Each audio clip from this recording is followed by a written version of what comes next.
ਸਤਿ ਸ਼੍ਰੀ ਅਕਾਲ ਜੀ। ਤੁਸੀਂ ਦੇਖ ਰਹੇ ਹੋ ਇੰਡੋਜ਼ ਟੀਵੀ ਆਸਟ੍ਰੇਲੀਆ ਤੇ ਮੈਂ ਹਾਂ ਤੁਹਾਡਾ ਆਪਣਾ ਗੁਰਿਕਪਾਲ ਸਿੰਘ।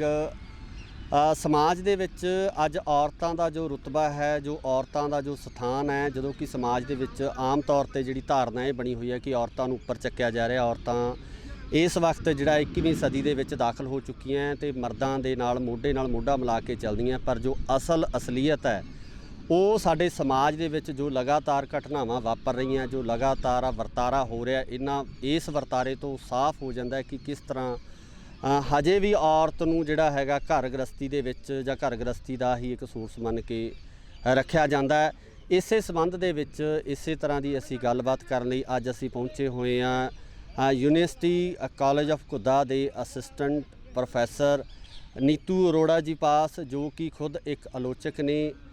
ਕਵਿਤਾਵਾਂ ਵੀ ਲਿਖਦੇ ਨੇ, ਜੋ ਖੁੱਲ੍ਹੀ ਕਵਿਤਾ ਉਹਨਾਂ ਵੱਲੋਂ ਲਿਖੀ ਜਾਂਦੀ ਨੇ ਤੇ ਸਾਹਿਤ ਦੇ ਵਿੱਚ ਉਹਨਾਂ ਦੀ ਕਾਫੀ ਵੱਡੀ ਦੇਣ ਆ। ਆਪਣੇ ਨਿੱਜੀ ਜੀਵਨ ਦੇ ਵਿੱਚ ਵੀ ਉਹਨਾਂ ਨੇ ਆਪਣੇ ਆਪ ਨੂੰ ਸਮਾਜ ਦੇ ਵਿੱਚ ਖੜਾ ਕਰਨ ਵਾਸਤੇ ਬਹੁਤ ਉਪਰਾਲੇ ਕੀਤੇ ਤੇ ਆਪਦੇ ਆਪ ਨੂੰ ਸਥਾਪਿਤ ਕਰਨ ਦੇ ਵਿੱਚ ਕਾਮਯਾਬੀ ਹੋਏ ਨੇ।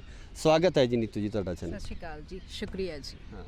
ਹਾਂ ਨੀਤੂ ਜੀ, ਸਭ ਤੋਂ ਪਹਿਲਾਂ ਸਵਾਲ ਤਾਂ ਤੁਹਾਨੂੰ ਮੈਂ ਇਹ ਕਰਨਾ ਚਾਹਾਂਗਾ ਕਿ ਤੁਸੀਂ ਆਪਣੇ ਜੀਵਨ ਬਾਰੇ ਜਾਂ ਉਹਦੇ ਬਾਰੇ ਥੋੜ੍ਹਾ ਦੱਸੋ, ਤਾਂ ਜੋ ਕੋਈ ਦਰਸ਼ਕਾਂ ਨੂੰ ਥੋੜ੍ਹਾ ਜਿਹਾ ਖੁੱਲ੍ਹੇ ਰੂਪ ਦੇ ਵਿੱਚ ਤੁਹਾਡੇ ਬਾਰੇ ਪਤਾ ਲੱਗ ਸਕੇ। ਜੀ ਹਾਂ ਗੁਰਿਕਪਾਲ ਸਿੰਘ ਜੀ, ਜੀਵਨ ਬਾਰੇ ਤਾਂ ਜੇ ਮੈਂ ਸੋਚਾਂ ਤਾਂ ਮੇਰਾ ਜੀਵਨ ਆਮ ਕੁੜੀਆਂ ਵਰਗਾ, ਜਿਹੋ ਜਿਹੀਆਂ ਮਤਲਬ ਸਾਡੇ ਪਿੰਡਾਂ ਦੀਆਂ ਕੁੜੀਆਂ ਜਿਹੋ ਜਿਹੇ ਘਰਾਂ 'ਚ ਜਨਮ ਲੈਂਦੀਆਂ ਨੇ, ਮਤਲਬ ਕੁਛ ਵੀ ਇਸ ਤਰ੍ਹਾਂ ਦਾ ਵੱਖਰਾ ਨਹੀਂ ਹੈ ਉੱਥੇ ਜਿਹੜਾ ਕੋਈ ਬਹੁਤ ਚਾਨਣਾ ਪਾਉਣ ਯੋਗ ਹੋਵੇ, ਹੈ ਨਾ। ਤਾਂ ਮੈਂ ਅਕਸਰ ਆਪਣੀਆਂ ਵਿਦਿਆਰਥਣਾਂ ਨਾਲ ਵੀ ਗੱਲ ਕਰਦੀ ਹੁੰਦੀ ਹਾਂ ਕਿ ਜਿਹੋ ਜਿਹੀ ਲੋਅਰ ਮਿਡਲ ਕਲਾਸ ਫੈਮਿਲੀ ਤੋਂ ਉਹ ਆਉਂਦੀਆਂ ਨੇ, ਉਹੋ ਜਿਹੇ ਘਰ 'ਚ ਹੀ ਮੇਰਾ ਜਨਮ ਹੋਇਆ, ਜਿੱਥੇ ਕੋਈ ਬਹੁਤਾ ਪੜ੍ਹਿਆ ਲਿਖਿਆ ਪਰਿਵਾਰ ਨਹੀਂ ਸੀ। ਮੇਰੇ ਫਾਦਰ ਆਪਣਾ ਮਿਹਨਤ ਮਜ਼ਦੂਰੀ ਕਰਕੇ ਰੋਟੀ ਕਮਾਉਣ ਵਾਲੇ ਸੀ ਅਤੇ ਮੇਰੇ ਘਰ 'ਚ ਉਸ ਤੋਂ ਪਹਿਲਾਂ ਕੁੜੀਆਂ ਦੇ ਪੜ੍ਹਨ ਵਾਲਾ ਜਾਂ ਕੋਈ ਬਹੁਤ ਲੰਬੀ ਚੌੜੀ ਉਹਨਾਂ ਨੇ ਪੜ੍ਹਾਈ ਕੀਤੀ ਹੋਵੇ, ਇਸ ਤਰ੍ਹਾਂ ਦਾ ਵੀ ਕੁਛ ਨਹੀਂ ਸੀਗਾ। ਅਤੇ ਇਸ ਤਰ੍ਹਾਂ ਉਹ ਸੋਚਦੇ ਸੀ ਕਿ ਕੁੜੀਆਂ ਨੇ ਬਸ ਇੰਨਾ ਕੀ ਪੜ੍ਹਨਾ ਹੁੰਦਾ, ਕੋਈ 8ਵੀਂ ਕਰਾ ਲਓ, 10ਵੀਂ ਕਰਾ ਲਓ, ਹੈ ਨਾ। ਤਾਂ ਉਹਦੇ ਵਿੱਚ ਹੀ ਮਤਲਬ ਮੇਰੇ ਮਨ 'ਚ ਇੱਛਾ ਪੈਦਾ ਹੋਈ ਕਿ ਮੈਂ ਪੜ੍ਹਨਾ ਹੈ ਜਾਂ ਮੈਂ ਅੱਗੇ ਜਾਣਾ ਹੈ, ਨੌਕਰੀ ਕਰਨੀ ਹੈ। ਤਾਂ ਉਹਦੇ ਲਈ ਵੀ ਘਰ 'ਚ ਇਹ ਸੀਗਾ ਕਿ ਕੁੜੀਆਂ ਨੇ ਕੀ ਲੈਣਾ ਹੁੰਦਾ ਪੜ੍ਹ ਕੇ, ਜਿਵੇਂ ਸਾਡੇ ਆਮ ਪੇਂਡੂ ਪਰਿਵਾਰਾਂ 'ਚ। ਹੁਣ ਤਾਂ ਸ਼ਾਇਦ ਚੀਜ਼ਾਂ ਬਦਲ ਗਈਆਂ ਨੇ, ਇੰਨਾ ਨਹੀਂ ਸ਼ਾਇਦ ਕੁੜੀਆਂ ਨੂੰ ਮਤਲਬ ਪੜ੍ਹਨ ਲਈ ਮੈਨੂੰ ਲੱਗਦਾ ਨਹੀਂ ਕਿ ਬਹੁਤ ਜ਼ਿਆਦਾ ਸਟਰਗਲ ਕਰਨਾ ਪੈਂਦਾ ਹੋਊਗਾ। ਤਾਂ ਮੈਨੂੰ ਉਹ 10ਵੀਂ ਤੋਂ ਬਾਅਦ ਪੜ੍ਹਨ ਲੱਗਣ ਲਈ ਵੀ, ਅੱਗੇ ਕਾਲਜ ਪੜ੍ਹਨ ਲਈ ਆਪਣੇ ਘਰਦਿਆਂ ਨਾਲ ਕੁਛ ਦਿਨਾਂ ਲਈ ਲੜਾਈ ਲੜਨੀ ਪਈ, ਕੋਈ ਇੱਕ ਨਿੱਕਾ ਜਿਹਾ ਸੰਘਰਸ਼ ਕਰਨਾ ਪਿਆ, ਕਦੇ ਭੁੱਖੇ ਰਹਿ ਕੇ ਜਾਂ ਮਤਲਬ ਰੋਟੀ ਨਹੀਂ ਖਾਧੀ ਤੁਸੀਂ 2 ਡੰਗ। ਇਸ ਗੱਲ ਦੀ ਟੈਨਸ਼ਨ ਸੀ ਕਿ ਉਹ ਤੁਹਾਨੂੰ ਪੜ੍ਹਾਉਣ ਲਾਉਣਗੇ ਕਿ ਨਹੀਂ ਲਾਉਣਗੇ, ਹੈ ਨਾ। ਪਰ ਜਦੋਂ ਉਹਨਾਂ ਨੇ ਅਲਟੀਮੇਟਲੀ ਘਰਦਿਆਂ ਨੇ ਮੰਨ ਜਾਣਾ ਹੁੰਦਾ, ਤਾਂ ਉਸ ਤਰ੍ਹਾਂ ਮੈਂ ਆਪਣੀ ਜ਼ਿੰਦਗੀ ਦੇ ਵਿੱਚ ਅੱਗੇ ਫਿਰ ਕਾਲਜ ਪੜ੍ਹਨਾ ਸ਼ੁਰੂ ਕੀਤਾ ਅਤੇ ਉਸ ਤੋਂ ਬਾਅਦ ਚੀਜ਼ਾਂ ਫਿਰ ਬਦਲਦੀਆਂ ਗਈਆਂ। ਜਿਸ ਤਰ੍ਹਾਂ ਕਿ ਤੁਸੀਂ ਸੰਘਰਸ਼ ਮਤਲਬ ਪੜ੍ਹਾਈ ਲਈ ਸੰਘਰਸ਼ ਕੀਤਾ, ਤੁਸੀਂ ਐਜੂਕੇਸ਼ਨ ਲਈ ਸੰਘਰਸ਼ ਕੀਤਾ, ਕਿਉਂਕਿ ਘਰ ਦੇ ਹਾਲਾਤ ਕਿਤੇ ਨਾ ਕਿਤੇ ਉਸ ਪਾਸੇ ਸੀ, ਜਾਂ ਜਿਹੜਾ ਸਮਾਜਿਕ ਮਾਹੌਲ ਹੈ, ਸਮਾਜਿਕ ਵਰਤਾਰਾ ਉਸ ਤਰ੍ਹਾਂ ਦਾ ਸੀ। ਇਸ ਸੰਘਰਸ਼ਮਈ ਜਿਹੜਾ ਤੁਸੀਂ ਐਜੂਕੇਸ਼ਨ ਲਈ ਜਿਹੜਾ ਸੰਘਰਸ਼ ਕੀਤਾ, ਤੁਸੀਂ 8ਵੀਂ 10ਵੀਂ 'ਤੇ ਮਤਲਬ ਇੱਕ ਰੋਕ ਲਾਉਣ ਦੀ ਕੋਸ਼ਿਸ਼ ਕੀਤੀ ਗਈ। ਉਸ ਤੋਂ ਬਾਅਦ ਜਿਹੜਾ PhD ਤੱਕ ਦਾ ਸਫ਼ਰ ਜਿਹੜਾ ਤੁਹਾਡਾ ਰਿਹਾ, ਉਹ ਸਫ਼ਰ ਬਾਰੇ ਦੱਸੋ, ਤਾਂ ਜੋ ਜਿਹੜੇ ਹੋਰ ਸਾਡੇ ਬੱਚੇ ਤੁਹਾਨੂੰ ਸੁਣ ਰਹੇ ਆ, ਜੋ ਅੱਜ ਦੇ ਟਾਈਮ ਦੇ ਵਿੱਚ ਆਪਣੇ ਆਪ ਨੂੰ ਇਹ ਮਹਿਸੂਸ ਕਰਦੇ ਕਿ ਅਸੀਂ ਅੱਗੇ ਜਾਣਾ ਚਾਹੁੰਦੇ ਹਾਂ ਅਤੇ ਪੇਰੈਂਟਸ ਆਪਣੇ ਸਮਾਜਿਕ ਵਰਤਾਰੇ ਕਰਕੇ, ਜੋ ਸਮਾਜਿਕ ਬੰਦਿਸ਼ਾਂ ਹੈਗੀਆਂ ਨੇ, ਉਹਨਾਂ ਕਰਕੇ ਕਿਤੇ ਨਾ ਕਿਤੇ ਉਹਨਾਂ ਨੂੰ ਰੋਕਦੇ ਆ, ਉਹਨਾਂ ਨੂੰ ਥੋੜ੍ਹਾ ਜਿਹਾ ਮੋਟੀਵੇਸ਼ਨ ਵੀ ਮਿਲ ਸਕੇ ਅਤੇ ਉਹਨਾਂ ਨੂੰ ਇਸ ਚੀਜ਼ ਦੀ ਇੰਸਪੀਰੇਸ਼ਨ ਜਿਹੜੀ ਹੋ ਸਕੇ। ਬਿਲਕੁਲ ਗੁਰਿਕਪਾਲ ਜੀ, ਇੱਕ ਨਾ ਸੰਘਰਸ਼ ਬਾਰੇ ਮੈਂ ਜ਼ਰੂਰ ਕਹੂੰਗੀ ਕਿ ਅਸੀਂ ਨਾ ਸੰਘਰਸ਼ ਬਹੁਤ ਵੱਡੀ ਚੀਜ਼ ਹੈ, ਬਹੁਤ ਵੱਡਾ ਸ਼ਬਦ ਹੈ ਨਾ। ਜਿਹੜੇ ਸਾਡੇ ਨਿੱਜੀ ਜੇ ਸੰਘਰਸ਼ ਹੁੰਦੇ ਆ, ਉਹਨਾਂ ਨੂੰ ਕਈ ਵਾਰ ਮੈਨੂੰ ਲੱਗਦਾ ਹੁੰਦਾ ਵੀ ਉਹ ਏਡੇ ਵੱਡੇ ਨਹੀਂ ਹੁੰਦੇ ਜਿੱਦਾਂ ਅਸੀਂ ਉਹਨੂੰ ਗਲੋਰੀਫਾਈ ਕਰਨਾ ਸ਼ੁਰੂ ਕਰ ਦਿੰਦੇ ਹਾਂ ਨਾ। ਇੰਨਾ ਕੁ ਜ਼ਰੂਰ ਹੈ ਕਿ ਕੁੜੀਆਂ ਜਦੋਂ ਘਰੋਂ ਨਿਕਲਦੀਆਂ ਨੇ, ਚਾਹੇ ਉਹ ਪੜ੍ਹਨ ਲਈ ਨਿਕਲਦੀਆਂ ਨੇ, ਚਾਹੇ ਉਹ ਨੌਕਰੀ ਕਰਨ ਲਈ ਨਿਕਲਦੀਆਂ ਨੇ, ਤਾਂ ਉਹਨਾਂ ਲਈ ਉਹ ਸੜਕਾਂ, ਉਹ ਪਿੰਡ, ਉਹ ਕਾਲਜ, ਉਹ ਯੂਨੀਵਰਸਿਟੀਆਂ ਉਹੋ ਜਿਹੀਆਂ ਨਹੀਂ ਹੁੰਦੀਆਂ ਜਿਹੋ ਜਿਹੀਆਂ ਉਹ ਮੁੰਡਿਆਂ ਲਈ ਹੁੰਦੀਆਂ ਨੇ, ਹੈ ਨਾ। ਉਹ ਡਿਫਰੈਂਟ ਤਰ੍ਹਾਂ ਦੀਆਂ ਹੁੰਦੀਆਂ ਨੇ। ਜਿਵੇਂ ਤੁਸੀਂ ਘਰੋਂ ਬੱਸ 'ਤੇ ਹੀ ਜਾਣਾ ਅਤੇ ਜਦੋਂ ਤੁਸੀਂ ਬੱਸ 'ਚ ਕੁੜੀਆਂ ਬੈਠਦੀਆਂ ਨੇ, ਪਿੰਡ ਦੇ ਕਾਲਜ ਤੁਸੀਂ ਪਿੰਡੋਂ ਨਿਕਲੇ ਹੋ ਅਤੇ ਨਾਲ ਦੇ ਸ਼ਹਿਰ 'ਚ ਪੜ੍ਹਨ ਜਾਣਾ ਹੈ, ਤਾਂ ਉਹ ਬੱਸ 'ਚ ਵੀ ਤੁਹਾਨੂੰ ਮਤਲਬ ਇਸ ਗੱਲ ਦੀ ਚਿੰਤਾ ਹੁੰਦੀ ਹੈ ਕਿ ਕੌਣ ਤੁਹਾਡੇ ਨਾਲ ਬੈਠਾ ਹੈ। ਜੇ ਘਰਦਿਆਂ ਨੇ ਦੇਖ ਲਿਆ, ਬਾਈ ਚਾਂਸ ਵੀ ਕਿਸੇ ਨੂੰ ਸੀਟ ਮਿਲ ਗਈ, ਕੌਣ ਤੁਹਾਡੇ ਨਾਲ ਟੱਚ ਕਰਨ ਦੀ ਕੋਸ਼ਿਸ਼ ਕਰ ਰਿਹਾ ਹੈ, ਕੌਣ ਤੁਹਾਡੇ ਵੱਲ ਬੁਰੀਆਂ ਨਜ਼ਰਾਂ ਨਾਲ ਦੇਖ ਰਿਹਾ ਹੈ। ਉਹ ਨਿੱਕੀਆਂ ਨਿੱਕੀਆਂ ਚੀਜ਼ਾਂ ਕੁੜੀਆਂ ਨੂੰ ਪੈਰ ਤੇ ਫੇਸ ਕਰਨੀਆਂ ਪੈਂਦੀਆਂ ਨੇ। ਫਿਰ ਇਸੇ ਤਰ੍ਹਾਂ ਉਹ ਜਦੋਂ ਕਾਲਜ ਜਾਂਦੀਆਂ ਨੇ ਤਾਂ ਕਾਲਜ ਵੀ ਉਸ ਕਿਸਮ ਦਾ ਨਹੀਂ ਹੈ ਜਿਸ ਕਿਸਮ ਦਾ ਉਹ ਮੁੰਡਿਆਂ ਲਈ ਵੀ ਤੁਸੀਂ ਜਾ ਕੇ ਕਦੋਂ ਵੀ ਕੈਂਟੀਨ ਤੇ ਬੈਠ ਜਾਓ, 4 ਮੁੰਡੇ ਇਕੱਠੇ ਹੋ ਕੇ ਇੱਧਰ ਗੇੜੀ ਮਾਰ ਲਈ ਉੱਧਰ ਗੇੜੀ ਮਾਰ ਲਈ। ਕੁੜੀਆਂ ਦੇ ਜਿਹੜਾ ਘਰ ਦੀ ਇੱਜ਼ਤ, ਉਹ ਸਾਰਾ ਕੁਝ ਉਹ ਜਿੱਥੇ ਵੀ ਜਾਂਦੀਆਂ ਨੇ ਉਹਨਾਂ ਦੇ ਨਾਲ ਮੂਵ ਕਰ ਰਿਹਾ ਹੁੰਦਾ ਹੈ ਨਾ। ਉਹ ਟੈਨਸ਼ਨ ਕਿਵੇਂ ਜੇ ਇੱਥੇ ਖੜੀ ਹੋ ਗਈ ਤਾਂ ਮੇਰਾ ਕੀ ਹੋਊਗਾ, ਜੇ ਮੈਂ ਇੱਥੇ ਖੜੀ ਹੋ ਗਈ, ਜਿਵੇਂ ਮੈਂ ਹੁਣ ਕਾਲਜ 'ਚ ਵੀ ਪੜ੍ਹਾਉਣੀ ਆ ਨਾ ਜੀ, ਮੈਂ ਆਪ ਵੀ ਇਹ ਫੇਸ ਕੀਤਾ ਕਿ ਬੱਚਿਆਂ ਨੇ ਯੂਥ ਫੈਸਟੀਵਲ 'ਚ ਪਾਰਟਿਸਿਪੇਟ ਕਰਨਾ ਹੈ। ਜਦੋਂ ਉੱਥੇ ਪਾਰਟਿਸਿਪੇਟ ਕਰਨਾ ਹੈ ਤਾਂ ਤੁਹਾਨੂੰ ਕਈ ਵਾਰ ਸ਼ਾਮਾਂ ਨੂੰ ਉੱਥੇ ਰਿਹਰਸਲਾਂ ਕਰਨੀਆਂ ਪੈਣੀਆਂ ਨੇ, ਬੱਚਿਆਂ ਨੂੰ ਰਹਿਣਾ ਪੈਣਾ ਹੈ। ਤਾਂ ਮੇਰੇ ਆਪਣੇ ਵੀ ਉਸ ਕਿਸਮ ਦੇ ਸ਼ੌਕ ਹੁੰਦੇ ਸੀ, ਕਿਉਂਕਿ ਜੇ ਤੁਸੀਂ ਉਹ ਸਾਰਾ ਕੁਝ ਨਹੀਂ ਕਰਦੇ ਤਾਂ ਫਿਰ ਤੁਸੀਂ ਪਿੱਛੇ ਰਹਿ ਜਾਂਦੇ ਹੋ ਚੀਜ਼ਾਂ ਦੇ ਵਿੱਚ, ਹੈ ਨਾ। ਜਿਹੜਾ ਤੁਹਾਡਾ ਸਰਵਪੱਖੀ ਵਿਕਾਸ ਹੈ, ਤੁਸੀਂ ਉਹ ਸਿਰਫ ਕਿਤਾਬੀ ਪੜ੍ਹਾਈ ਨਾਲ ਨਹੀਂ ਕਰ ਸਕਦੇ। ਤਾਂ ਉਦੋਂ ਫਿਰ ਤੁਹਾਨੂੰ ਟੈਨਸ਼ਨ ਹੈ ਵੀ ਤੁਹਾਡੇ ਘਰ ਦੇ ਇਹਦੇ ਬਾਰੇ ਕੀ ਸੋਚਦੇ ਹੋਣਗੇ, ਉਹ ਤੁਹਾਨੂੰ ਕਿਤੇ ਰਹਿਣ ਲਈ ਅਲਾਓ ਕਰਨਗੇ ਕਿ ਨਹੀਂ, ਕਿਤੇ ਜਾਣ ਲਈ ਅਲਾਓ ਕਰਨਗੇ ਕਿ ਨਹੀਂ, ਕਿ ਚਲੋ ਕਾਲਜ ਤਾਂ ਉਹਨਾਂ ਨੇ ਅਲਾਓ ਕਰਤਾ। ਤਾਂ ਇਸ ਕਿਸਮ ਦੀਆਂ ਨਿੱਕੀਆਂ ਨਿੱਕੀਆਂ ਚੀਜ਼ਾਂ ਬੱਚਿਆਂ ਦੇ ਘਰ ਦੇ, ਕੁੜੀਆਂ ਦੇ ਘਰ ਦੇ ਕਹਿ ਦਿੰਦੇ ਨੇ ਕਿ ਤੂੰ ਨਹੀਂ ਇੱਥੇ ਨਹੀਂ ਜਾਣਾ, ਤੂੰ ਇੱਥੇ ਰਾਤ ਨਹੀਂ ਰਹਿ ਸਕਦੀ, ਤੂੰ ਇੱਥੇ ਰੁਕ ਨਹੀਂ ਸਕਦੀ, ਕਿਉਂਕਿ ਕਿਤੇ ਤੁਸੀਂ ਬਾਹਰ ਪਾਰਟਿਸਿਪੇਸ਼ਨ ਕਰਨ ਜਾਣਾ। ਤਾਂ ਉਹਦੇ 'ਚ ਇਹ ਹੁੰਦਾ ਹੈ ਕਿ ਕੁੜੀਆਂ ਦਾ ਵਿਕਾਸ ਰੁਕ ਜਾਂਦਾ ਹੈ। ਇਹਦੇ ਵਿੱਚ ਜਿਹੜਾ ਆਪਾਂ ਕਸੂਰਵਾਰ ਹੈ ਇਹ ਆਪਾਂ ਮਾਪਿਆਂ ਨੂੰ ਕਹਿ ਸਕਦੇ ਹਾਂ, ਕਿਉਂਕਿ ਸਮਾਜ ਦੇ ਵਿੱਚ ਜਿਹੜਾ ਤਾਣਾ ਬਾਣਾ ਬਣਿਆ ਹੋਇਆ, ਜਿਹੜੀ ਸਮਾਜ ਦੀ ਵਿਚਾਰਧਾਰਾ ਜਿਹਨੂੰ ਆਪਾਂ ਕਹਿ ਸਕਦੇ ਹਾਂ, ਉਸ ਵਿਚਾਰਧਾਰਾ ਨੇ ਜਿਹੜਾ ਪੇਰੈਂਟਸ ਦੇ ਦਿਮਾਗ ਦੇ ਵਿੱਚ ਇਫੈਕਟ ਪਾਇਆ ਹੋਇਆ, ਜਾਂ ਕਿਤੇ ਨਾ ਕਿਤੇ ਸੋਚ ਇਹ ਬਣੀ ਹੋਈ ਹੈ ਕਿ ਸਾਡੇ ਬੱਚੇ ਨੂੰ ਜੇ ਕਿਸੇ ਨੇ ਕੁਝ ਮਤਲਬ ਈਵਨ ਕਿ ਭਾਵੇਂ ਉਹ ਬੱਚੇ ਦੀ ਗਲਤੀ ਵੀ ਨਾ ਹੋਵੇ, ਅਗਰ ਕਿਸੇ ਨੇ ਗੱਲ ਵੀ ਕਹਿ ਦਿੱਤੀ ਤਾਂ ਉਹਦੇ ਨਾਲ ਸਾਡੀ ਇੱਜ਼ਤ 'ਤੇ ਇਫੈਕਟ ਪੈਣਾ, ਸਾਡੇ ਰਸੂਖ 'ਤੇ ਪ੍ਰਭਾਵ ਪੈਣਾ ਉਸ ਚੀਜ਼ ਦਾ। ਇਹ ਵਿਚਾਰਧਾਰਾ ਦਾ ਜਿਹੜਾ ਖਮਿਆਜਾ ਇਹਨਾਂ ਲੜਕੀਆਂ ਨੂੰ ਜਾਂ ਉਹਨਾਂ ਬੱਚਿਆਂ ਨੂੰ ਭੁਗਤਣਾ ਪੈ ਰਿਹਾ ਹੈ। ਜੀ ਬਿਲਕੁਲ, ਇਹ ਸਾਰਾ ਜਿਹੜਾ ਸਾਡੀ ਸਮਾਜਿਕ ਪਿਤਰਕੀ ਪ੍ਰਬੰਧ ਹੈ ਜਿਹੜਾ ਸਾਡਾ, ਉਹਦੇ 'ਚ ਅਸੀਂ ਇੱਕ ਤਾਂ ਇੱਜ਼ਤ ਨੂੰ ਕੁੜੀਆਂ ਨਾਲ ਹੀ ਜੋੜ ਕੇ ਦੇਖਿਆ ਜਾਂਦਾ ਹੈ ਕਿ ਇੱਜ਼ਤ ਨੂੰ ਚੱਕਣ ਦਾ ਜਿਹੜਾ ਠੇਕਾ ਹੈ ਉਹ ਕੁੜੀਆਂ ਨੇ ਹੀ ਲਿਆ ਹੋਇਆ ਹੈ ਨਾ। ਤੇ ਮਾਪੇ ਵੀ ਉਹਦਾ ਪਾਰਟ ਹੀ ਨੇ, ਮਾਪਿਆਂ ਨੇ ਉਸ ਸਮਾਜ 'ਚ ਜਿਉਣਾ ਹੈ ਤੇ ਉਹ ਉਹਦੇ ਤੋਂ ਬਾਹਰ ਜਾ ਕੇ ਕਿੰਨਾ ਕੁ ਦਲੇਰੀ ਦਿਖਾ ਸਕਦੇ ਨੇ। ਪਰ ਨਾਲ ਦੀ ਨਾਲ ਸਾਨੂੰ ਇਹ ਵੀ ਸੋਚਣਾ ਚਾਹੀਦਾ ਕਿ ਜਿਵੇਂ ਅਸੀਂ ਕਹਿ ਰਹੇ ਹਾਂ ਕਿ ਮਾਪੇ ਵੀ ਸਮਾਜ 'ਚੋਂ ਬਣੇ ਨੇ, ਤਾਂ ਸਮਾਜ ਨੂੰ ਬਣਾਉਣ 'ਚ ਵੀ ਮਾਪਿਆਂ ਨੇ ਰੋਲ ਪਲੇ ਕਰਨਾ ਹੁੰਦਾ ਨਾ। ਤਾਂ ਸਾਨੂੰ ਇਹਦੇ ਬਾਰੇ ਜ਼ਰੂਰ ਸੁਚੇਤ ਹੋਣਾ ਚਾਹੀਦਾ ਕਿ ਤੁਹਾਨੂੰ ਥੋੜੇ ਬਹੁਤੇ ਰਿਸਕ ਤਾਂ ਲੈਣੇ ਹੀ ਪੈਣਗੇ, ਹੈ ਨਾ। ਜੇ ਤੁਸੀਂ ਆਪਣੇ ਬੱਚੇ ਨੂੰ ਅੱਗੇ ਲੈ ਕੇ ਜਾਣਾ ਹੈ ਜਾਂ ਤੁਸੀਂ ਸੁਸਾਇਟੀ ਨੂੰ ਵੀ ਅੱਗੇ ਲੈ ਕੇ ਜਾਣਾ ਹੈ, ਤਾਂ ਕੁਝ ਲੋਕਾਂ ਨੂੰ ਤਾਂ ਲੀਡ ਲੈਣੀ ਪੈਂਦੀ ਹੈ, ਕੁਝ ਲੋਕਾਂ ਨੂੰ ਬਦਲਾਵਾਂ ਦੇ ਵਿੱਚ ਅੱਗੇ ਲੱਗ ਕੇ ਤੁਰਨਾ ਪੈਂਦਾ, ਫਿਰ ਬਾਕੀ ਚੀਜ਼ਾਂ ਆਪੇ ਹੀ ਤੁਰ ਪੈਂਦੀਆਂ ਹੁੰਦੀਆਂ। ਜਿਵੇਂ ਅਸੀਂ ਪਹਿਲਾਂ ਗੱਲ ਕਰ ਰਹੇ ਸੀ ਕਿ ਅੱਜ ਤੋਂ 20 ਸਾਲ ਪਹਿਲਾਂ ਜਦੋਂ ਮੈਂ ਸਕੂਲ ਤੋਂ ਕਾਲਜ ਜਾਣਾ ਸੀ, ਉਦੋਂ ਇਹ ਦ੍ਰਿਸ਼ ਹੋਰ ਸੀ, ਅੱਜ ਇਹ ਥੋੜਾ ਬਿਹਤਰ ਹੈ ਉਸ ਨਾਲੋਂ, ਹੈ ਨਾ। ਚੀਜ਼ਾਂ ਬਦਲੀਆਂ। ਤੁਸੀਂ ਕੀ ਚੇਂਜਸ ਕੀ ਸਮਝਦੇ ਹੋ ਤੁਹਾਡੇ ਸਮੇਂ ਦੇ ਵਿੱਚ, ਤੇ ਜੇ ਅੱਜ ਦੇ ਸਮੇਂ ਦੇ ਵਿੱਚ, ਜੇ ਅੱਜ ਤੁਸੀਂ ਇਸ ਪ੍ਰੋਫੈਸ਼ਨ ਨਾਲ ਜੁੜੇ ਹੋਏ ਨੇ, ਬੱਚੇ ਤੁਹਾਡੇ ਕੋਲੇ ਆ ਰਹੇ ਨੇ, ਕਿਸ ਤਰ੍ਹਾਂ ਦੇ ਮਾਹੌਲ 'ਚ ਜਿਹੜੇ ਬੱਚੇ ਪੜ੍ਹਨ ਵਾਸਤੇ ਆ ਰਹੇ ਨੇ, ਤੇ ਤੁਹਾਡਾ ਜਿਹੜਾ ਸਮੇਂ ਦਾ ਮਾਹੌਲ ਸੀ ਉਹ ਕਿਸ ਤਰ੍ਹਾਂ ਦਾ ਸੀ? ਬਿਲਕੁਲ, ਅੱਜ ਕੱਲ੍ਹ ਦੇ ਬੱਚੇ ਜ਼ਿਆਦਾ ਫ੍ਰੀ ਨੇ ਸਾਡੇ ਨਾਲੋਂ। ਸਾਡੇ ਮਨਾਂ 'ਚ ਤਾਂ ਬੜੀਆਂ ਸਾਰੀਆਂ ਜੰਜੀਰਾਂ ਸੀ ਜਿਹੜੀਆਂ ਦਿਖਦੀਆਂ ਨਹੀਂ ਸੀ, ਪਰ ਅੱਜ ਕੱਲ੍ਹ ਦੇ ਬੱਚੇ ਉਹਦੇ ਨਾਲੋਂ, ਕਿਉਂਕਿ ਹਮੇਸ਼ਾ ਹੀ ਜਿਹੜਾ ਭਵਿੱਖ ਹੈ, ਜਿਹੜੀਆਂ ਅਗਲੀਆਂ ਜਨਰੇਸ਼ਨਸ ਨੇ, ਉਹਨਾਂ ਨੇ ਅੱਗੇ ਵੱਲ ਨੂੰ ਮੂਵ ਕਰਨਾ ਹੁੰਦਾ, ਤੇ ਉਹ ਸਾਡੇ ਨਾਲੋਂ ਬਿਹਤਰ ਹਾਲਤ 'ਚ ਨੇ। ਉਹਨਾਂ ਨੇ ਆਪਣੀਆਂ ਮਾਨਸਿਕ ਕੜੀਆਂ, ਮਾਨਸਿਕ ਜੰਜੀਰਾਂ ਨੂੰ ਵੀ ਤੋੜਿਆ, ਉਹ ਸਾਡੇ ਨਾਲੋਂ ਵੱਧ ਲਿਬਰੇਟਡ ਨੇ। ਸੋਚ ਦੇ ਪੱਧਰ 'ਤੇ ਵੀ ਅਸੀਂ ਕਿਤੇ ਨਾ ਕਿਤੇ ਸੰਕੀਰਨ ਸੋਚ ਦੇ ਧਾਰਨੀ ਸੀ, ਸਾਡੇ ਬੱਚੇ ਜ਼ਿਆਦਾ ਲਿਬਰਲ ਨੇ ਤੇ ਉਹ ਉਸ ਲਿਬਰਟੀ ਨੂੰ ਇੰਜੋਏ ਕਰਦੇ ਨੇ, ਉਸ ਲਿਬਰਟੀ ਨੂੰ ਜਿਉਂਦੇ ਨੇ। ਅੱਜ ਜੇ ਇੱਕ ਹੋਰ ਸਵਾਲ ਜਿਹੜਾ ਬੜਾ ਜ਼ਰੂਰੀ ਹੈ ਇਸ ਲੈਵਲ 'ਤੇ ਬਣਦਾ ਹੈਗਾ ਕਿ ਅੱਜ ਜਿਹੜਾ ਬੱਚਿਆਂ ਦਾ ਵਿਦੇਸ਼ਾਂ ਵੱਲ ਰੁੱਖ ਹੋ ਰਿਹਾ, ਖਾਸ ਕਰਕੇ ਜਿਹੜੇ ਮੱਧ ਵਰਗੀ ਪਰਿਵਾਰ ਨੇ, ਉਹ ਕੁੜੀਆਂ ਨੂੰ ਮਤਲਬ ਬਾਹਰਲੇ ਦੇਸ਼ਾਂ ਦੇ ਵਿੱਚ, ਜੇ ਆਪਾਂ ਇੱਥੋਂ ਦੇ ਸਮਾਜ ਦੀ ਗੱਲ ਕਰੀਏ ਤਾਂ ਉਹ ਘਰੋਂ ਬਾਹਰ ਜਾਣ ਦੀ ਇਜਾਜ਼ਤ ਨਹੀਂ ਦਿੰਦੇ। ਜਦੋਂ ਕਿ ਮੈਂ ਕਹਿੰਦਾ ਵੀ ਸੂਰਜ ਛਿਪਣ ਦੇ ਨਾਲ ਹੀ ਕੁੜੀਆਂ ਨੂੰ ਇਹ ਹੁੰਦਾ ਵੀ ਅਸੀਂ ਆਪਣੇ ਘਰ ਵਾਪਸ ਪਰਤਣਾ, ਤੇ ਵਿਦੇਸ਼ਾਂ ਦੇ ਵਿੱਚ ਬੱਚੇ ਭੇਜਣਾ, ਤਾਂ ਇਹ ਮਤਲਬ ਇੱਕਦਮ ਜਿਹੜਾ ਮਾਨਸਿਕਤਾ ਦੇ ਵਿੱਚ ਤੁਸੀਂ ਬਦਲਾਅ ਸਮਝਦੇ ਹੋ, ਜਾਂ ਕੋਈ ਆਰਥਿਕ ਮਜਬੂਰੀਆਂ ਇਸ ਪੱਧਰ 'ਤੇ ਜਿਹੜਾ ਕੰਮ ਕਰਦੀਆਂ, ਇਹਦੇ ਵਿੱਚ ਤੁਹਾਡੀ ਕੀ ਰਾਏ ਹੈ? ਹਾਂ ਬਿਲਕੁਲ, ਇਹ ਬਾਤਾਂ ਕੁਝ ਆਰਥਿਕਤਾ ਨਾਲ ਜੁੜਿਆ ਹੋਇਆ। ਇਹ ਤਬਦੀਲੀ ਸਾਡੀ ਬੇਸਿਕਲੀ ਲੋੜ 'ਚੋਂ ਪੈਦਾ ਹੋਈ ਹੈ ਨਾ। ਜਿਹੜੀਆਂ ਕਲਚਰਲ ਤਬਦੀਲੀਆਂ ਹੁੰਦੀਆਂ, ਲੋਕ ਬਹੁਤ ਛੇਤੀ ਕਲਚਰਲ ਚੇਂਜਸ ਲਈ ਤਿਆਰ ਨਹੀਂ ਹੁੰਦੇ। ਉਹਨੂੰ ਇਕਨੋਮਿਕ, ਜਿਹੜੇ ਤੁਹਾਡੇ ਥੱਲੇ ਉਹਦੀਆਂ ਨੀਹਾਂ ਪਈਆਂ ਹੁੰਦੀਆਂ ਨੇ, ਉਹਦੇ ਵਿੱਚ ਜਦੋਂ ਤਬਦੀਲੀਆਂ ਆਉਂਦੀਆਂ ਨੇ ਤਾਂ ਕਲਚਰ ਉਹਦਾ ਉੱਪਰਲਾ ਉਸਾਰ ਹੈ, ਉਹਨੇ ਆਪਣੇ ਆਪ ਬਦਲਣਾ ਹੀ ਹੁੰਦਾ, ਹੈ ਨਾ। ਅਸੀਂ ਗਵਾਂਢੀਆਂ ਘਰੇ ਨਹੀਂ ਕੁੜੀ ਨੂੰ ਜਾਣ ਦਿੰਦੇ, ਪਰ ਅਸੀਂ 7 ਸਮੁੰਦਰ ਪਾਰ ਅੱਡੀਆਂ ਚੁੱਕ ਕੇ ਫਾਹਾ ਲੈ ਰਹੇ ਹਾਂ ਕਿ ਸਾਡਾ ਬੱਚਾ ਬਾਹਰ ਚਲਾ ਜਾਵੇ, ਸਾਡੀ ਕੁੜੀ ਕੈਨੇਡਾ ਚਲੀ ਜਾਵੇ, ਹੈ ਨਾ। ਤੇ ਅਸੀਂ ਉਹ ਫਿਰ ਸਾਰੇ ਕਾਸੇ ਲਈ ਜਿਵੇਂ ਵਰਿਆਮ ਸੰਧੂ ਦੀ ਕਹਾਣੀ ਹੈ ਘੁੰਡ, ਅਸੀਂ ਅਸਲ 'ਚ ਘੁੰਡ ਕੱਢਿਆ ਹੋਇਆ, ਸਾਨੂੰ ਉਹ ਪਤਾ ਹੈ ਸਾਰਾ ਕੁਛ ਕਿ ਕੀ ਹੋ ਰਿਹਾ ਤੇ ਬੱਚੇ ਕਿਵੇਂ ਦੀ ਜ਼ਿੰਦਗੀ, ਕਿਵੇਂ ਦੀ ਉਹ ਆਜ਼ਾਦੀ ਨੂੰ ਐਕਸਰਸਾਈਜ਼ ਕਰਦੇ ਹੋਣਗੇ। ਪਰ ਅਸੀਂ ਉਹਦੇ ਲਈ ਹੁਣ ਇਹ ਕਲਚਰਲ ਚੇਂਜਸ ਹੈ। ਦੇਖੋ ਇਹ ਜਿਹੜਾ ਪ੍ਰਵਾਸ ਹੈ, ਇੱਕ ਪਾਸੇ ਤਾਂ ਸਾਨੂੰ ਇਹ ਸਮੱਸਿਆ ਲੱਗਦੀ ਹੈ, ਬਿਲਕੁਲ ਜੀ। ਸਮੱਸਿਆ ਇਸ ਤਰ੍ਹਾਂ ਲੱਗਦੀ ਹੈ ਕਿ ਸਾਡੇ ਬੱਚਿਆਂ ਨੂੰ ਇੱਥੇ ਰੋਜ਼ਗਾਰ ਨਹੀਂ ਮਿਲ ਰਿਹਾ, ਇੱਥੇ ਬਹੁਤ ਤਰ੍ਹਾਂ ਦੀਆਂ ਸਮੱਸਿਆਵਾਂ, ਇੱਥੇ ਹਿੰਸਾ ਹੈ, ਨਸ਼ੇ ਆ, ਤੇ ਅਸੀਂ ਚਾਹੁੰਦੇ ਹਾਂ ਕਿ ਬੱਚੇ ਇੱਥੋਂ ਚਲੇ ਜਾਣ, ਹੈ ਨਾ, ਰੋਜ਼ਗਾਰ ਮਿਲੂਗਾ, ਉਹਨਾਂ ਦਾ ਜੀਵਨ ਸੋਹਣਾ ਹੋਊਗਾ। ਪਰ ਇਹ ਪ੍ਰਵਾਸ, ਜਿਵੇਂ ਪ੍ਰਵਾਸ ਦੀ ਆਪਣੀ ਇੱਕ ਖੂਬਸੂਰਤੀ ਹੁੰਦੀ ਹੈ ਕਿ ਤੁਸੀਂ ਆਪਣੀ ਮਰਜ਼ੀ ਨਾਲ ਮੁਲਕ ਘੁੰਮਣੇ ਨੇ, ਹੋਰਾਂ ਥਾਵਾਂ 'ਤੇ ਜਾਣਾ, ਐਕਸਪਲੋਰ ਕਰਨਾ।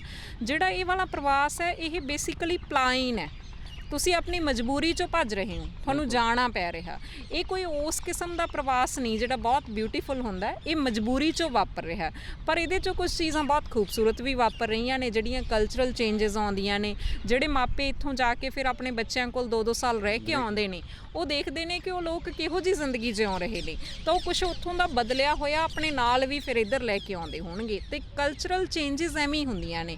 ਇਹ ਮਤਲਬ ਕੋਈ ਬਹੁਤ ਪੰਜਾਬ ਇਸ ਚੀਜ਼ ਵਾਸਤੇ ਤਿਆਰ ਹੈ, ਸਾਡਾ ਸਮਾਜ ਇਸ ਚੀਜ਼ ਵਾਸਤੇ ਤਿਆਰ ਹੈ ਕਿ ਜਿਹੜੇ ਪੱਛਮੀ ਜਿਹੜਾ ਸੱਭਿਆਚਾਰ ਹੈਗਾ, ਜਿਸ ਤਰ੍ਹਾਂ ਬੱਚੇ ਲਗਾਤਾਰ ਉੱਥੇ ਜਾ ਰਹੇ ਆ, ਉਸ ਸੱਭਿਆਚਾਰ ਨੂੰ ਅਡਾਪਟ ਕਰ ਰਹੇ ਆ, ਜਾਂ ਇੱਥੋਂ ਵਾਲੇ ਬੱਚੇ ਵੀ ਆ YouTube ਦੇਖ ਰਹੇ ਆ ਜਾਂ ਇੰਟਰਨੈਟ ਨਾਲ ਜੁੜੇ ਹੋਏ ਆ, ਪੱਛਮੀ ਸੱਭਿਅਤਾ ਨੂੰ ਮਾਣਦੇ ਵੀ ਆ, ਉਹ ਚਾਹੁੰਦੇ ਆ ਉਸ ਚੀਜ਼ ਨੂੰ ਅਡਾਪਟ ਕਰਨਾ। ਕੀ ਸਾਡਾ ਸਮਾਜ ਇਸ ਨੂੰ ਐਕਸੈਪਟ ਕਰੂਗਾ?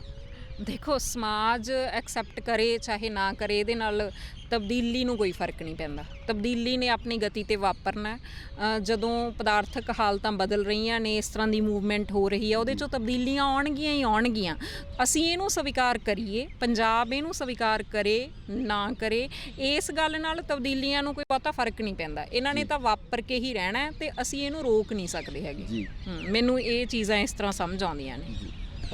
ਇਸ ਦੇ ਨਾਲ ਨਾਲ ਤੁਸੀਂ ਸਾਹਿਤ ਨਾਲ ਵੀ ਜੁੜੇ ਹੋ। ਤੁਹਾਡੀ ਮੈਂ ਬੁੱਕ ਦੇਖ ਰਿਹਾ, ਮੈਂ ਇੱਥੇ ਕਿਤੇ, ਕਵਿਤਾ, ਖੁੱਲ੍ਹੀ ਕਵਿਤਾ ਤੁਸੀਂ ਲਿਖਦੇ ਹੋ। ਤੁਹਾਡੀ ਕੋਈ ਪਸੰਦੀਦੀ ਕਵਿਤਾ ਜਿਹੜੀ ਤੁਸੀਂ ਸਾਡੇ ਸਾਹਮਣੇ ਕਰਨੀ ਚਾਹੋ? ਹਾਂਜੀ ਹਾਂ, ਮੈਂ ਜ਼ਰੂਰ ਕੋਈ ਕਵਿਤਾ ਪੜ੍ਹ ਦਿੰਦੀ ਹਾਂ। ਮੈਂ ਤੁਹਾਨੂੰ ਔਰਤਾਂ ਨਾਲ ਸੰਬੰਧਿਤ ਤੁਸੀਂ ਸਵਾਲ ਕਰ ਰਹੇ ਹੋ, ਤਾਂ ਕੋਈ ਉਸੇ ਕਿਸਮ ਦੀ ਨਜ਼ਮ ਆਪਣੀ ਸਾਂਝੀ ਕਰਦੀ ਹਾਂ। ਇਹ ਕਵਿਤਾ ਹੈ ਸੁਪਨ ਸਾਜ਼।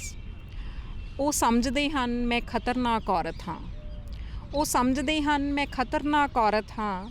ਔਰਤਾਂ ਜੋ ਸੁਰਖੀ ਨਹੀਂ ਲਾਉਂਦੀਆਂ, ਚੂੜੀਆਂ ਨਹੀਂ ਪਾਉਂਦੀਆਂ, ਗਹਿਣਿਆਂ ਦੀ ਥਾਂ ਕਿਤਾਬਾਂ ਖਰੀਦਦੀਆਂ ਹਨ। ਜਿਨ੍ਹਾਂ ਦੇ ਪਰਸਾਂ 'ਚ ਕੰਘਾ ਸ਼ੀਸ਼ਾ ਨਹੀਂ, ਕਾਗਜ਼ ਤੇ ਕਲਮਾਂ ਹੁੰਦੀਆਂ, ਅਜਿਹੀਆਂ ਔਰਤਾਂ ਖਤਰਨਾਕ ਹੁੰਦੀਆਂ। ਉਹ ਮੈਨੂੰ ਖਤਰਨਾਕ ਸਮਝ ਮੇਰਾ ਪਿੱਛਾ ਕਰਦੇ ਹਨ। ਮੇਰੇ ਘਰ ਦਾ ਹਰ ਕੋਨਾ ਫਰੋਲਦੇ, ਖਾਲੀ ਹੱਥ ਪਰਤ ਜਾਂਦੇ, ਕਿਤੋਂ ਕੁਝ ਖਤਰਨਾਕ ਨਹੀਂ ਮਿਲਦਾ। ਬਸ ਉਹ ਮੇਰੀਆਂ ਅੱਖਾਂ ਵੱਲ ਵੇਖਣਾ ਭੁੱਲ ਜਾਂਦੇ ਹਨ ਤੇ ਤਲਾਸ਼ੀ ਬਿਨਾਂ ਬਚੀ ਰਹਿੰਦੀ ਹੈ ਇਹ ਇੱਕੋ ਇੱਕ ਜਗ੍ਹਾ, ਜਿੱਥੇ ਮੈਂ ਸੁਪਨੇ ਲੁਕੋ ਕੇ ਰੱਖਦੀ ਹਾਂ, ਜਿੱਥੇ ਮੈਂ ਸੁਪਨੇ ਲੁਕੋ ਕੇ ਰੱਖਦੀ ਹਾਂ। ਵਾਹ ਜੀ ਵਾਹ, ਵਾਹ ਜੀ ਵਾਹ। ਤੁਸੀਂ ਇੱਕ ਹਿੰਦੀ ਕਿਤਾਬ ਦਾ ਅਨੁਵਾਦ ਵੀ ਕੀਤਾ ਹੈ, ਮੈਨੂੰ ਛੁੱਟੀ ਚਾਹੀਦੀ ਹੈ। ਉਹਦੇ ਬਾਰੇ ਵੀ ਤੁਸੀਂ ਥੋੜ੍ਹਾ ਦੱਸੋ ਕਿ ਉਸ ਜਿਹੜਾ ਕਿਤਾਬ ਦੇ ਵਿੱਚ ਕਿਸ ਤਰ੍ਹਾਂ ਦਾ ਕੰਟੈਂਟ ਕੀ ਸੀ ਉਹਦਾ, ਕਿ ਉਹਦੇ ਬਾਰੇ ਵੀ ਜਾਣਕਾਰੀ। ਹਾਂਜੀ, ਇਹ ਤੁਸੀਂ ਬਹੁਤ ਸੋਹਣਾ ਸਵਾਲ ਕੀਤਾ, ਕਿਉਂਕਿ ਮੈਨੂੰ ਛੁੱਟੀ ਚਾਹੀਦੀ ਹੈ ਕਿਤਾਬ ਸਪਨਾ ਚਮੜੀਆ ਹੁਣਾਂ ਦੀ ਹਿੰਦੀ 'ਚ ਲਿਖੀ ਹੋਈ ਇੱਕ ਔਰਤ ਦੀ ਡਾਇਰੀ ਹੈ। ਮੈਂ ਉਹਨੂੰ ਅਨੁਵਾਦ ਇੱਕ ਮਿਸ਼ਨਰੀ ਵਾਂਗੂ ਕੀਤਾ। ਜਦੋਂ ਮੈਂ ਉਸ ਕਿਤਾਬ ਨੂੰ ਪੜ੍ਹਿਆ ਤਾਂ ਮੈਨੂੰ ਲੱਗਿਆ ਕਿ ਪੰਜਾਬ ਦੇ ਲੋਕਾਂ ਨੂੰ ਇਹ ਕਿਤਾਬ ਜ਼ਰੂਰ ਪੜ੍ਹਨੀ ਚਾਹੀਦੀ ਆ, ਤਾਂ ਕਿ ਅਸੀਂ ਇਹ ਸਮਝ ਸਕੀਏ ਕਿ ਸਾਡੀ ਔਰਤ ਕਿਸ ਕਿਸਮ ਦੀ ਜ਼ਿੰਦਗੀ ਜਿਉਂਦੀ ਹੈ ਤੇ ਉਹਦੇ ਕਿਸ ਕਿਸਮ ਦੇ ਮਸਲੇ ਨੇ। ਉਹਦੇ ਵਿੱਚ ਮੈਨੂੰ ਛੁੱਟੀ ਚਾਹੀਦੀ ਹੈ, ਬੇਸਿਕਲੀ ਇਹ ਟਾਈਟਲ ਵੀ ਪੰਜਾਬੀ 'ਚ ਮੈਂ ਹੀ ਦਿੱਤਾ ਸੀ, ਉਹਦਾ ਹਿੰਦੀ 'ਚ ਟਾਈਟਲ ਹੋਰ ਸੀ। ਉਹਦਾ ਮਤਲਬ ਇਹ ਸੀ ਕਿ ਅਸੀਂ ਵਿਮਨ ਨੂੰ, ਜਦੋਂ ਬੱਚਾ ਪੈਦਾ ਹੁੰਦਾ, ਚਾਹੇ ਉਹ ਮਰਦ ਬਣ ਕੇ ਪੈਦਾ ਹੋ ਰਿਹਾ, ਚਾਹੇ ਔਰਤ ਬਣ ਕੇ, ਹੈ ਨਾ, ਫੀਮੇਲ ਦੀ ਬਾਡੀ 'ਚ ਆ ਰਿਹਾ, ਉਹਦੇ ਨਾਲ ਅਸੀਂ ਕੁਛ ਚੀਜ਼ਾਂ ਜੋੜ ਦਿੰਦੇ ਹਾਂ ਕਿ ਜੇ ਤੂੰ ਮਰਦ ਆ ਤਾਂ ਫਿਰ ਤੂੰ ਇਹੋ ਜਿਹੇ ਰੋਲ ਪਲੇ ਕਰੇਂਗਾ ਵੱਡਾ ਹੋ ਕੇ, ਜੇ ਤੂੰ ਔਰਤ ਆ ਤਾਂ ਫਿਰ ਤੂੰ ਇਹੋ ਜਿਹੇ ਰੋਲ ਪਲੇ ਕਰਨੇ, ਹੈ ਨਾ। ਬੇਸਿਕਲੀ ਤਾਂ ਉਹ ਅਸੀਂ ਮਰਦ ਤੇ ਔਰਤ ਦੇ ਜਿਹੜਾ ਡਿਫਾਈਨਡ ਕਰੈਕਟਰਿਸਟਿਕ ਬਣਾਤੇ ਨੇ, ਹੈ ਨਾ, ਵੀ ਤੂੰ ਆਹ ਕੁਛ ਕਰਨਾ ਹੈ। ਉਹਦੇ ਤੋਂ ਛੁੱਟੀ ਦੀ ਗੱਲ ਹੈ ਕਿ ਸਾਨੂੰ ਇੱਕ ਦੂਜੇ ਨੂੰ ਉਹਦੇ ਤੋਂ ਸੁਰਖਰੂ ਕਰਨਾ ਚਾਹੀਦਾ, ਤਾਂ ਕਿ ਮਨੁੱਖ ਆਪਣੀ ਮਰਜ਼ੀ ਨਾਲ ਆਪਣੀ ਤਰ੍ਹਾਂ ਦੀ ਜ਼ਿੰਦਗੀ ਜਿਉਂ ਸਕੇ। ਉਹਦੇ 'ਚ ਹੋਇਆ ਕੀ ਕਿ ਅਸੀਂ ਔਰਤਾਂ, ਜਿਵੇਂ ਔਰਤ ਹੈ, ਔਰਤ ਕਿਰਤਵੰਡ ਹੁੰਦੀ ਹੈ ਸਾਡੇ, ਹੈ ਨਾ, ਸਾਨੂੰ ਪਤਾ ਹੈ ਕਿ ਕਿਰਤ ਵੰਡ ਦਾ ਸਿਧਾਂਤ ਜੇ ਅਸੀਂ ਐਂਗਲਸ ਨੂੰ ਪੜ੍ਹੀਏ ਤਾਂ ਉਹ ਟੱਬਰ ਦੀ ਰਾਜਨੀਤੀ ਨਾਲ ਕਿਵੇਂ ਜੁੜਦਾ ਹੈ, ਕਿਵੇਂ ਉਹ ਨਿੱਜੀ ਜਾਇਦਾਦ ਦੀ ਸੰਸਥਾ ਨੂੰ ਸ਼ੁੱਧ ਵਾਰਸਾਂ ਤੱਕ ਪਹੁੰਚਾਉਣ ਲਈ ਉਹ ਸਾਰਾ ਕੁਝ ਵਾਪਰਿਆ ਕਿ ਔਰਤ ਨੇ ਚਾਰ ਦੀਵਾਰੀ 'ਚ ਰਹਿਣਾ ਹੈ।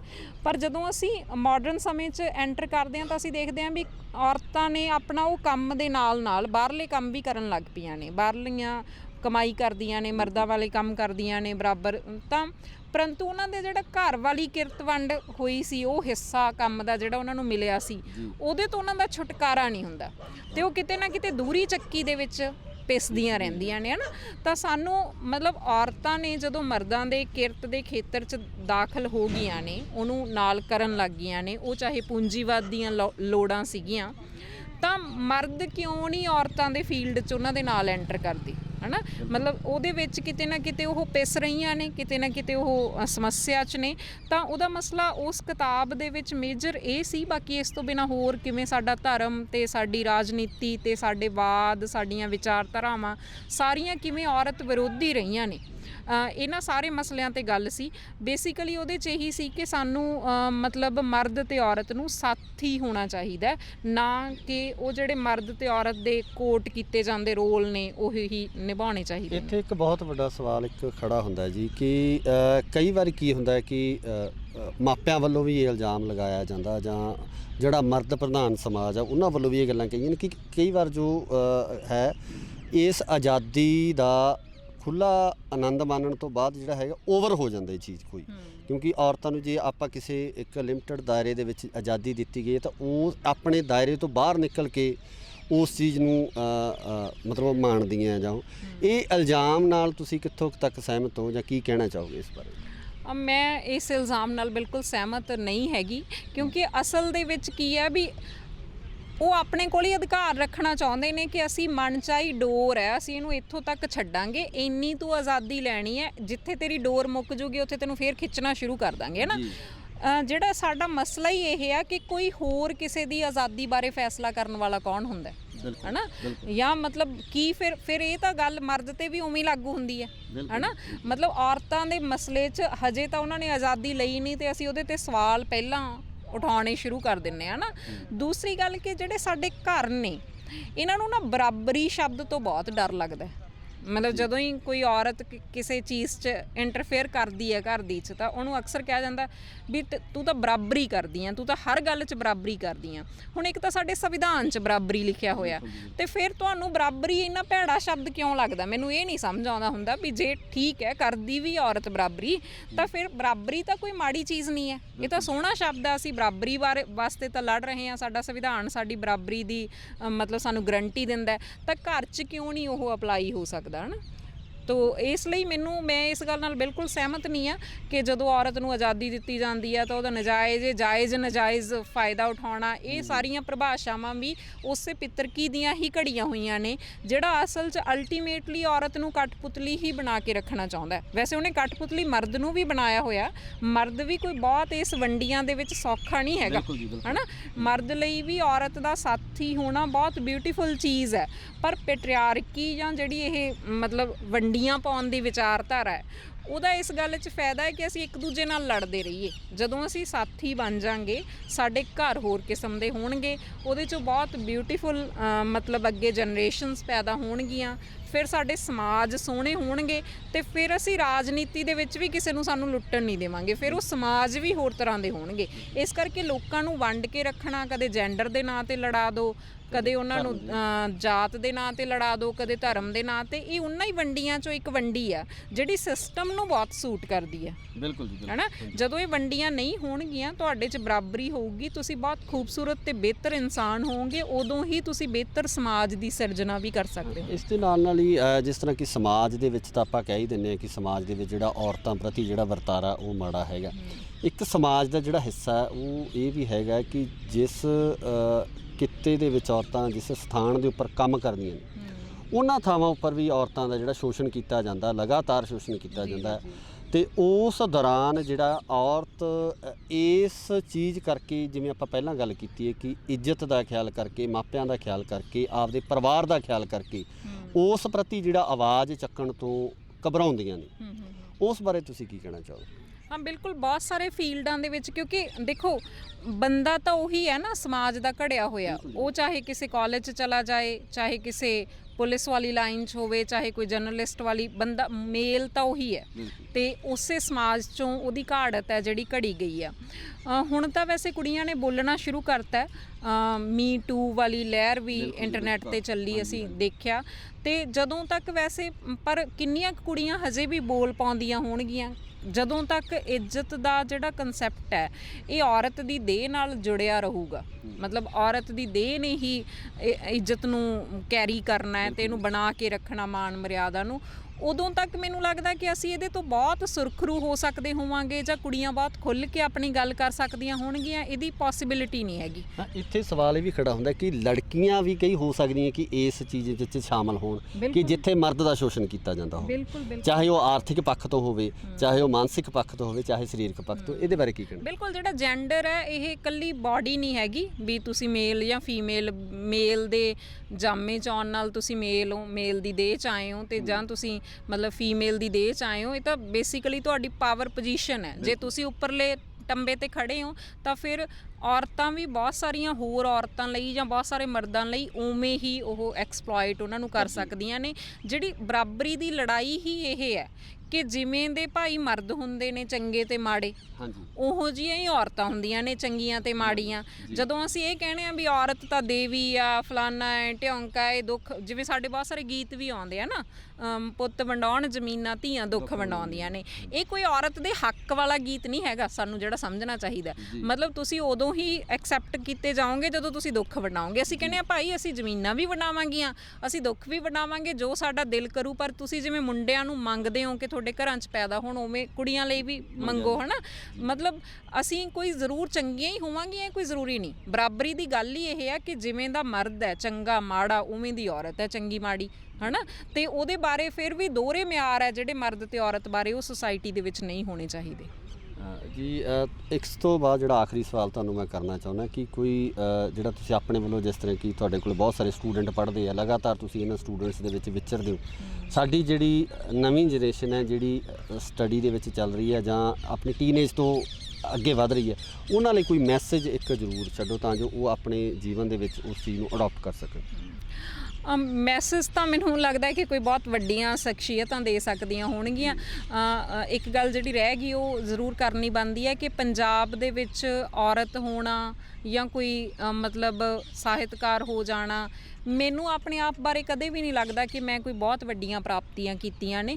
ਇਹ ਮਤਲਬ ਜਿਹੋ ਜਿਹਾ ਸਾਡਾ ਸਮਾਜ ਹੈ, ਜਿਸ ਕਿਸਮ ਦਾ ਇਹਦੀ ਇੰਟੈਲੈਕਚੁਅਲ ਹਾਲਤ ਹੈ, ਇਹਦੇ 'ਚ ਬਹੁਤ ਸੌਖਾ ਜਿਹਾ ਕੰਮ ਹੈ ਕਿ ਤੁਸੀਂ 4 ਕਵਿਤਾਵਾਂ ਲਿਖ ਕੇ ਕਵੀ ਬਣ ਜਾਓ। ਮੈਂ ਉਹੋ ਜਿਹੀ ਕਵਿਤਰੀ ਹਾਂ। ਮਤਲਬ ਇਹ ਕੋਈ ਬਹੁਤ, ਮੈਂ ਆਪਣੀ ਜ਼ਿੰਦਗੀ 'ਚ ਮਹਾਨ ਪ੍ਰਾਪਤੀਆਂ ਨਹੀਂ ਕੀਤੀਆਂ ਤੇ ਨਾ ਹੀ ਮੈਨੂੰ ਕਦੇ ਲੱਗਦਾ ਹੈ ਕਿ ਮੈਂ ਬਹੁਤ ਸਿਆਣੀ ਹਾਂ।